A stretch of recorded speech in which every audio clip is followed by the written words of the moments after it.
Welcome friends, as I told you in my short video, I will tell you how we can create the mini scroll bar. So before we start our video, I would like everyone please subscribe my channel and like and comment, and do not forget to press the bell icon so that you will get the notification whenever we upload the video. So let's begin. So you need to go first into developer tab and you need to select the insert option where you can find the scroll bar under form control option. So now you need to drag it down to the extent of your range, or you can short it down as per your convenience.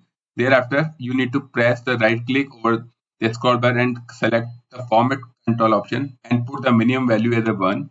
Then you need to link the cell so that result will change automatically according to this. Now you can click OK. You can see whenever I'm dragging down, this result is changing. Whenever dragging up, this result is appearing.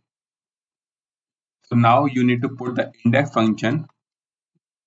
Array is the data which you want to appear here. You need to select to the extent of your range.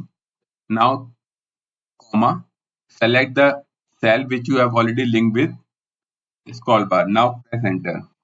Before we drag this index function to the extent of your range, you need to click here and freeze this B16, and you need to completely freeze J6. Now you need to drag to the extent of your range.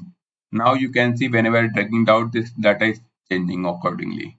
So if you drag it down completely, you will see the reference, because after 15.7 your range is completely exhausted. So if you do not want this reference, you need to put the if error function here and put the blank. So whenever you get the reference, it will change with blank. So now you can drag it down to the extent of your range. Now you can see there is a no reference coming and data is changing accordingly. So I hope you like this video. Please subscribe my channel, like, comment and share with your colleagues and friends. Thank you so much for watching my video.